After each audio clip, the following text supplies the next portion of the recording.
question has come up for Bob Frazell is how does he feel about Rumpelstiltskin? Our Rumpelstiltskin is not the same Rumpelstiltskin as the one on the TV show Once Upon a Time. And our Rumpelstiltskin that we knew really isn't around very much. We sometimes get a little bit of a voice and we're not sure if it is Rumpelstiltskin. Um, I don't think the story of Rumpelstiltskin it can be told because we can't understand it at this particular juncture. Rumpelstiltskin was a long time associate of mine, and a lot of the memory of it is blocked. A great deal of the memory of it is blocked. And do we like Rumpelstiltskin? No. Not at all. It was really a horrible, horrible experience that went on for maybe a year and a half, 2 years. And what is Rumpelstiltskin? At one time he said he was a fifth dimensional dark elf. Another time he said he was king of the imps. Someone wants to say, what did we learn from Rumpelstiltskin? We learn that there are beings who have powers over humans, superpowers, yes, and these beings don't necessarily have good intentions. What we were told from Dr. David R. Hawkins and the scale of human consciousness was that these spiritual superpowers don't come into play until you are around at least the level of unconditional love. These superpowers, this person did not have unconditional love, was really nasty at times. At times was not very much fun to be with, but was always there. So it really makes me question Dr. Hawkins and his city talks. Cities are basically spiritual superpowers. There was also the idea that perhaps there was some kind of technologies used by low vibrational beings to control physical bodies. And in one of the recent talks, we talked about the Beast 666 mind control computers, Las Vegas, Pine Gap, Australia, and Alaska, which are only talked about. I have never seen them. They're just written about various places on the internet. And as far as what Rumpelstiltskin is up to now, we really don't know.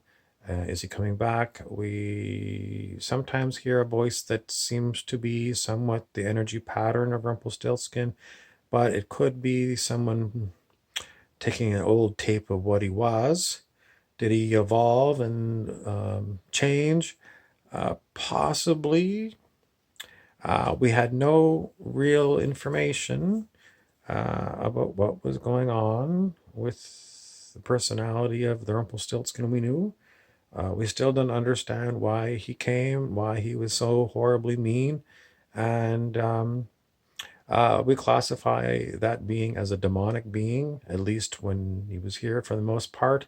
And what he is now, I can't tell you. My ability, I used to be able to muscle test to tell you where a being calibrated on the scale of human consciousness, and it doesn't work anymore. I'm still being blocked by beings. Technologies, no, I'm getting not so much. It is actual beings who are still interfering with me. And they, someone says, are they a blessing? No, they are demonic beings, and they are still targeting me, blocking my memories, blocking a lot of my abilities, the muscle test abilities. And what is their agenda? It is a very long-term project to, they want to say, block me from enlightenment. They don't understand enlightenment. Block me from helping other people, perhaps. Shadow banning me on the internet. I always tell them that's dumb because there's plenty of other people like me who talk about similar things. But these ones seem to have, they're giving me the words personal vendetta against me because they just are demonic and they have got, there's no understanding demonic beings. They're very low vibration and they have got, they do terrible, painful things to my body. Horrible, horrible. Are they all demonic, the ones that I talk to? Uh, I've told them that they all need to go, and they don't go. They were never invited to come, and they just came. So I classify them all as demonic. I know them very well, and sometimes they're kind of funny, but they don't leave, and they don't explain where they came from and what their purpose is. So basically have to live with them. But I've told them before that they need to go and do their own thing, and well, Rumpelstiltskin still hasn't explained what he's all about. One time it was all about coming to his bullshit stories, bullshit lies. Demonics always lie. They talk out of both sides of their mouth. And am I in danger? I have experienced absolute horror that you wouldn't believe from demonic beings. What should be done with demonic beings? I don't know what you can do with demonic beings. I have not seen physical help or mental, emotional help from higher celestial beings. So it's a big question mark. In the end, all I can say is being visited by demonics is a horrible experience as a human being, and no one wants to experience it. And I don't know. I don't know what else to tell you. There's a lot of other stories about people have it, why they pick on you. Dr. David R. Hawkins said that beings from the lower astral, which are demonic, will pick on people who are trying to raise their consciousness because they hate God. They hate God, and if you are someone who is going towards enlightenment, which is kind of a synonym for God in some people's philosophies, they don't like you. And some of them are thousands of years old, some of these demons, and they've spent a lot of time looking for ways to hurt humans. And as I've said before in some of these videos, humans are taught that sickness comes about from things like toxins in their environment, bad food, old age. And my opinion is it's all demonic activity.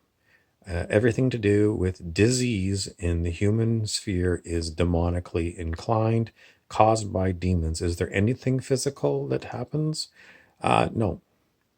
And I know Edgar Casey, the person who years ago went into meditation and used to bring forward information about people, and sometimes they said that they had karmic issues and that's what they were dealing with their sicknesses. I don't believe in these karmic things.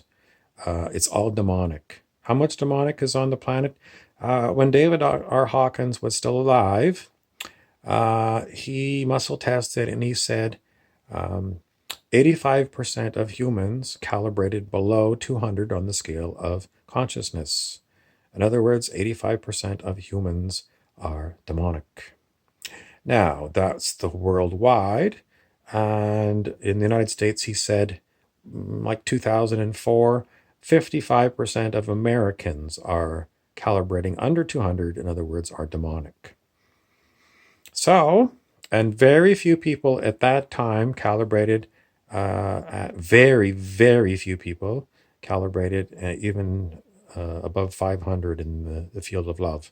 So it's no wonder there's so many demonics that are